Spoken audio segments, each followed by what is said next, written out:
Josué 1 del 1 al 2.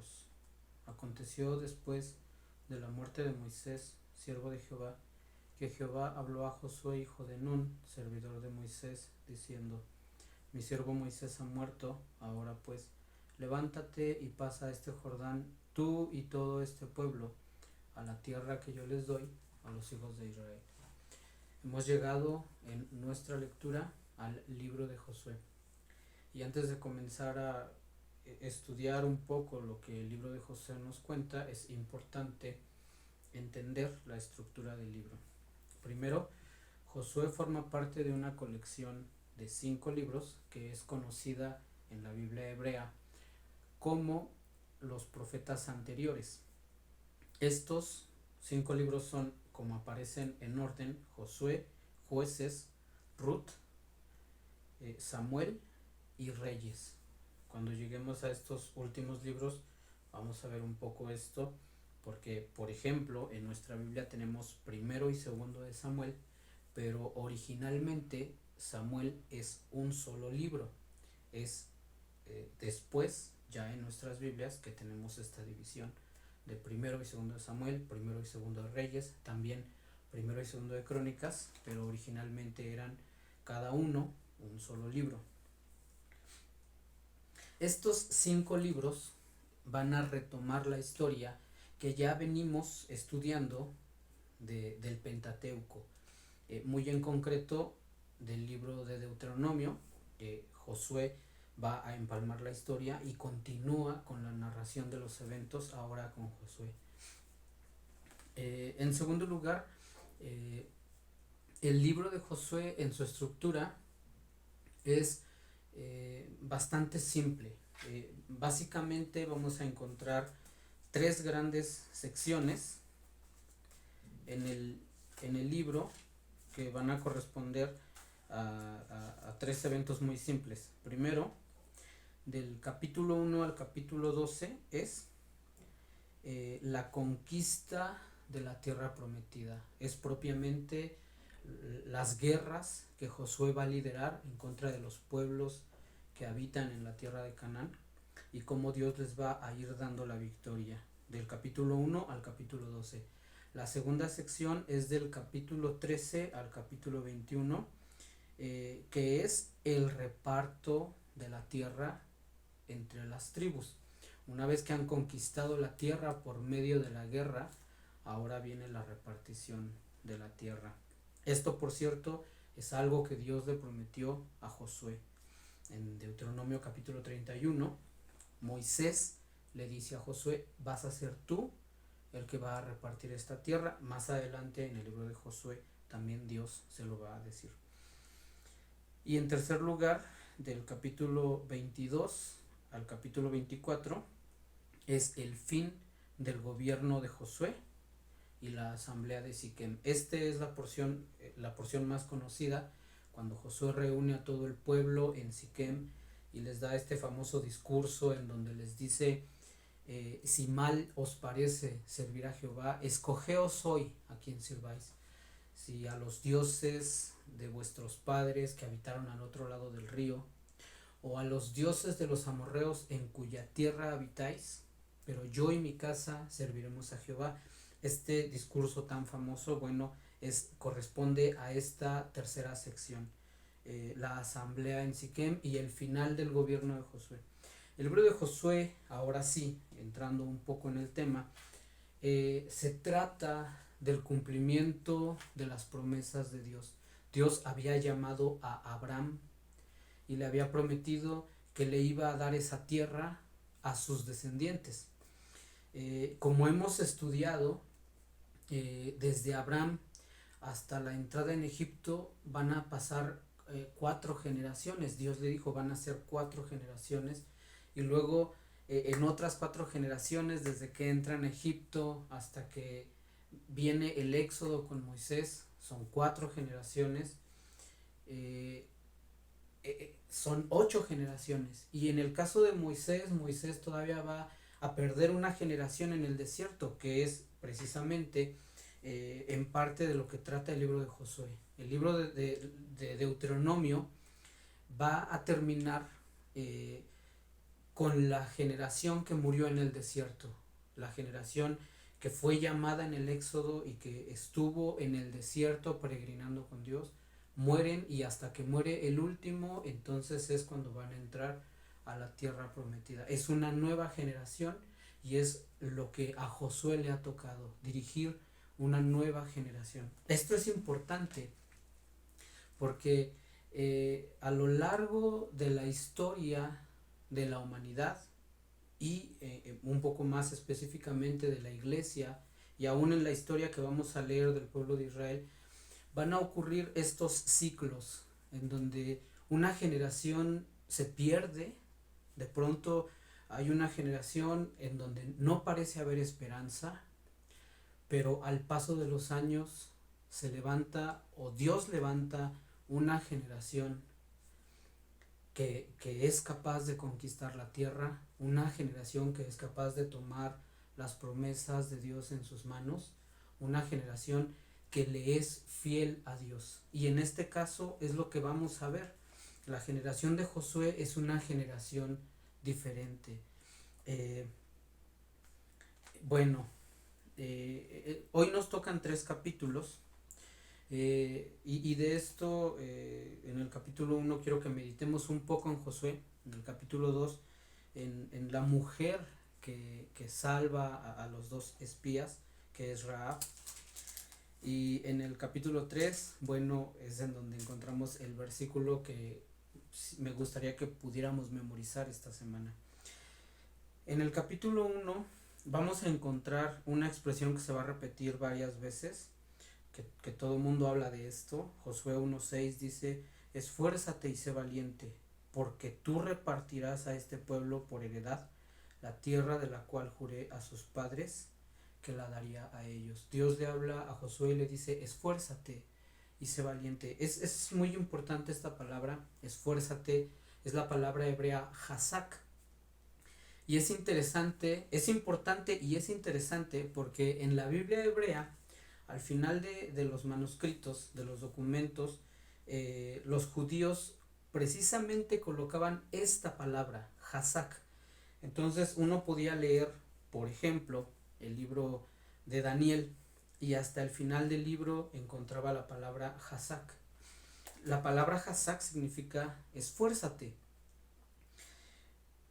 Porque lo que Dios le está diciendo a Josué es que se esfuerce para una cosa. Versículo 7, solamente esfuérzate y sé muy valiente para cuidar de hacer conforme a toda la ley que mi siervo Moisés te mandó. Esto es importante. Necesitamos valor y esfuerzo para hacer lo que Dios nos ha mandado hacer. Lo que está escrito en este libro sagrado que Dios nos ha dejado a nosotros, no solo es que lo leamos, necesitamos algo más. Nosotros debemos agregarle algo para que lo que está aquí podamos alcanzarlo. Y lo que Dios le dice a Josué es lo mismo que nos dice a nosotros: esfuérzate y sé valiente, esfuérzate y sé valiente. No para enfrentarte a los problemas de la vida, no para enfrentarte a aquellas cosas que tú crees que son tus enemigos. Lo que este versículo está diciendo es: esfuérzate para hacer lo que Dios te ha mandado. Y lo que Dios te ha mandado es lo que está en su palabra. Entonces dice: esfuérzate y sé valiente. Necesitamos valor y esfuerzo para obedecer a Dios, porque la lucha más fuerte que enfrentamos es dentro de nosotros. La lucha más fuerte que yo libro es en contra de mis propios impulsos y deseos. Vamos a ver ahora el caso de Rahab en el capítulo 2, en el versículo 9. La historia la conocemos y Rahab le dice a los espías: sé que Jehová os ha dado esta tierra porque el temor de vosotros ha caído sobre nosotros y todos los moradores del país ya han desmayado por causa de vosotros, porque hemos oído de que Jehová hizo secar las aguas del mar rojo delante de vosotros cuando salisteis de Egipto, y lo que habéis hecho a los dos reyes de los amorreos que estaban al otro lado del Jordán, a Sehón y a Og, a los cuales habéis destruido. Oyendo esto, ha desmayado nuestro corazón, ni ha quedado más aliento en hombre alguno por causa de vosotros, porque Jehová vuestro Dios es Dios arriba en los cielos y abajo en la tierra. Os ruego pues ahora que me juréis por Jehová que como he hecho misericordia con vosotros, así la haréis vosotros con la casa de mi padre, de la cual me daréis una señal segura, y que salvaréis la vida a mi padre y a mi madre, a mis hermanos y hermanas, y a todo lo que es suyo, y que libraréis nuestra vida de la muerte. El caso de Rahab es un caso excepcional. En un mundo en donde no hay fe, ella encuentra la manera de depositar su fe en Dios. Ella vive en un mundo de perversión. Ella no conoce de Dios más que los rumores que se han escuchado. Lo más sorprendente de esto es que los rumores que se escuchan son de gente que está atemorizada, son de gente que le tiene miedo a Dios, y esas personas han esparcido estos rumores que son ciertos acerca de un pueblo que ha salido de Egipto, delante del cual Dios abrió el mar rojo y hizo grandes señales, y esta gente está asustada, y esta mujer escucha a esa gente espantada. Y lo maravilloso de esto es que en medio de todo eso esta mujer logró entender que el mensaje que Dios está dando no es un mensaje para tener miedo, sino es un mensaje para depositar su confianza en el poder de Dios. Así que Rahab, en medio de un mundo de incredulidad y de temor, encuentra la manera de poner su fe en Dios. Esto es muy común también en nuestro tiempo. Mucha gente cree que nuestro Dios es un Dios iracundo, es un Dios de juicio, e incluso mucha gente le tiene miedo al libro del Apocalipsis, aún dentro de la iglesia, creyendo que es un libro que habla de grandes catástrofes y destrucción y de grandes calamidades, sin entender que el libro de Apocalipsis es el libro más maravilloso que podemos encontrar, porque nos habla de la misericordia y del cumplimiento final de las promesas de nuestro Dios para su iglesia. Rahab pudo ver eso y pudo depositar su confianza en Dios, y ella emplea una palabra que también es muy importante para nosotros. Ella dice: yo he actuado con ustedes con misericordia, yo espero de ustedes la misma misericordia. Ella sabe que puede obtener de Dios misericordia.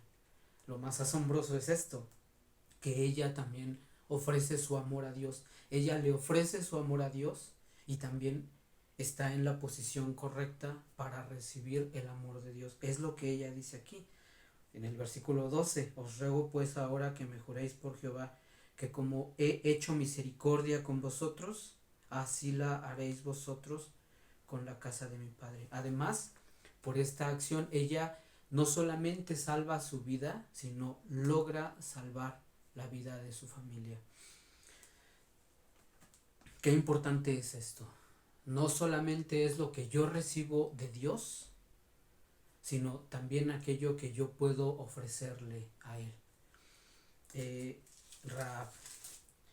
Por último, el versículo que hoy nos toca aprender, que nos toca aprender esta semana, se encuentra en Josué capítulo 3, versículo 9, y Josué le dice al pueblo de Israel: Josué dijo a los hijos de Israel: acercaos y escuchad las palabras de Jehová vuestro Dios. Y continúa en el versículo 11: he aquí el arca del pacto del Señor de toda la tierra pasará delante de vosotros en medio del Jordán. Versículo 14: y aconteció cuando partió el pueblo de sus tiendas para pasar al Jordán con los sacerdotes delante del pueblo, llevando el arca del pacto, cuando los que llevaban el arca entraron en el Jordán, los pies de los sacerdotes que llevaban el arca fueron mojados a la orilla del agua, porque el Jordán suele desbordarse por todas sus orillas todo el tiempo de la siega. Las aguas que venían de arriba se detuvieron como en un montón, bien lejos de la ciudad de Adán, que está al lado de Zaretán, y las que descendían del mar de Arabá al mar Salado se acabaron y fueron divididas, y el pueblo pasó en dirección de Jericó. Y al final del versículo 17 dice, todo Israel pasó en seco. Dios está repitiendo los milagros que hizo con Moisés, ahora con Josué. Pero antes de esto, el versículo que he querido que memoricemos esta semana, que dice, Josué dijo a los hijos de Israel, acercaos y escuchad las palabras de Jehová vuestro Dios, porque antes de poder ver los milagros de Dios, es importante escuchar la palabra de Dios. Josué le dice al pueblo de Israel esta exhortación que es para nosotros hoy. Son dos cosas importantes. Primero, acércate a Dios. Y en segundo lugar dice, escuchen las palabras de Dios. Entonces dice, acercaos y escuchad las palabras de Jehová vuestro Dios. Acerquémonos a Dios y prestemos atención a lo que Él nos está diciendo. Que Dios les bendiga.